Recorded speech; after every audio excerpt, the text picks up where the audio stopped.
sorry. About the children, you said there was one boy, 2 girls, and the boy began with J. Not specifically, but then there have been a lot of children in this house throughout the years. As far as we're aware, most of the owners have had children. So. Yeah, I've got nothing to add because, as Carol says, usually in here we're talking about the paintings and the special leather wallpaper that's not to everyone's taste and has been patched with the days. But nothing specific that you can say has happened in this room during the history of the house, or nothing that's been written down or recorded in any way.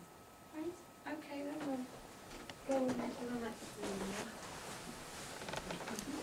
So we're not kind of pinching each other's limelight here at all or anything like that.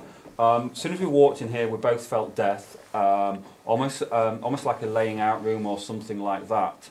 Felt very emotional, very sad. I felt there was a particular lady in here who would have connected and who would have either suffered or she would have passed over. But it's the funny thing is I don't feel it's natural causes. I do feel there was something connected with a death. Not picking it up at the moment, and I don't want to guess with it once again. I just want to continue with it through the evening and see what I get with that. But you know, I'll leave it. When I come in, we were saying about I got an image of somebody fencing in here. I don't know what that was about, you know, because I stood there and I was like, I have no idea what. Well, like garden fence. Like garden fencing, yeah. touche type of thing, and all that business. Why it being here, I don't know. Again, the laying out, I feel as though that this would be somewhere where just people will be brought, because I mean, it's not the most. What's the word I'm looking for? Nicely decorated. I mean, we were agreeing on the painting being so powerful. I mean, just in the image itself, but I feel as though there was lots of energy coming from it as well. So it's been around, a bit like, Buzz, like, no, not Nicky, no. He turned around and looked at you. That's why I told him to clear that up. You're trying to say that Price has been around? Yeah, he's been around. Yeah. He's been around for years. I felt as though there was a man walking around, and he more doing this type of stuff, like tending to people. Not like, I don't know whether it's a priest type character, but you'd be, you know, the pillows there, fluffing the pillows. Pinching your limelight, I don't. It's changed from when we first come in. It feels a bit lighter now. It does feel lighter. We've There's been a lot of talking energy about in here it now, though, isn't there? Yeah. Other than that, no, nothing. How does anyone else feel?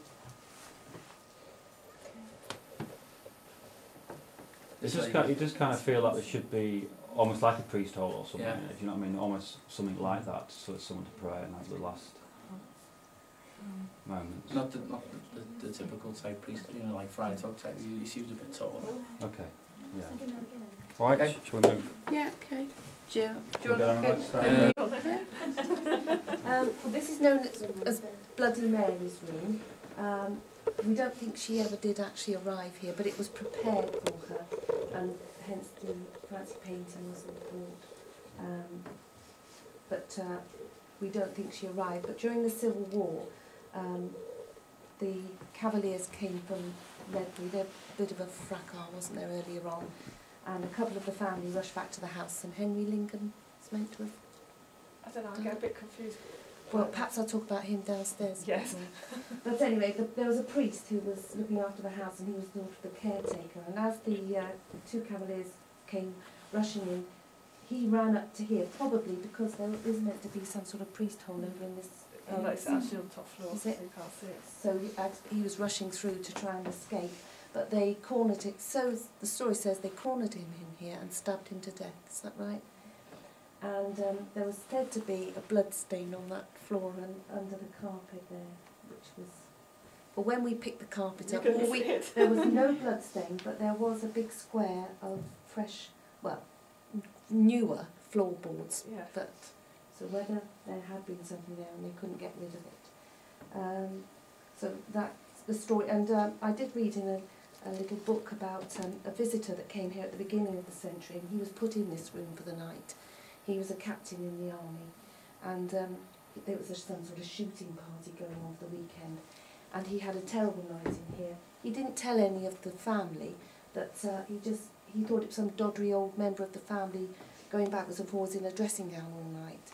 And he made an excuse that he'd been called back to London. He'd got to go back.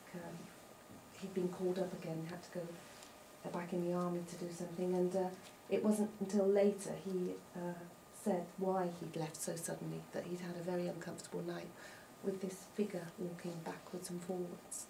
So that's the stories that go with this room.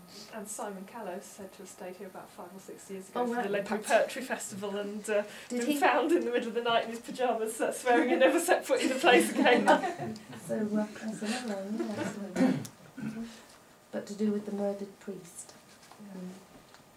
Great, thank you. I get to sneak out the back way and leave you now, and leave you to Joanna. Enough paintings, I mean. There's some missing from the whole collection. I think there's 2. Certainly feels like there's 2 missing. We have noticed that the piano's gone missing. We were looking for the piano and we were like, where's the piano gone from the piano room? But that's why we ended up out there. I am aware of a female energy. There seems to be wrong with females now. About this at all. She's quite a boisterous energy, busy and about,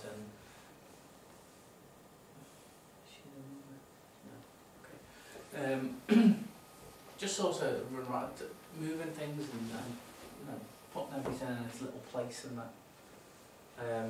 Also,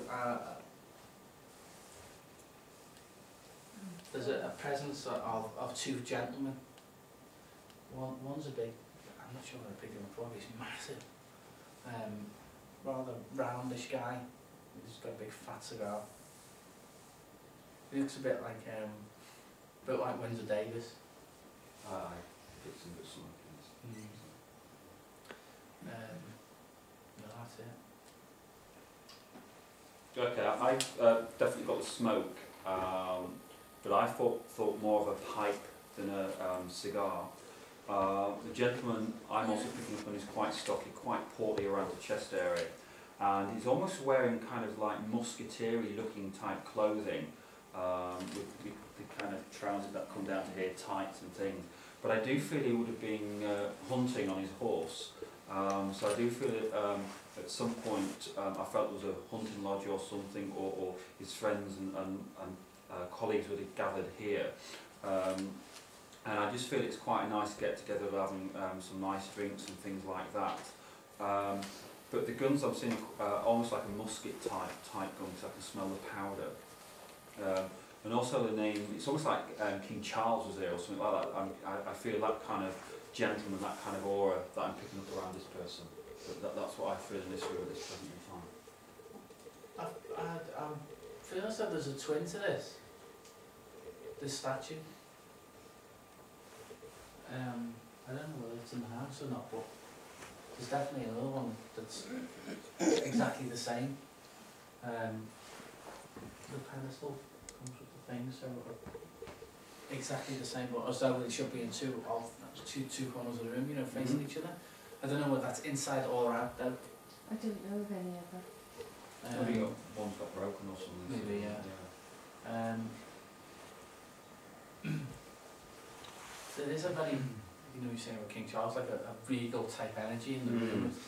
It's as though someone's walking around like, I own this place, you know. It's like shit themselves. Yeah, really bad way. Trying to keep it in so no one else dies.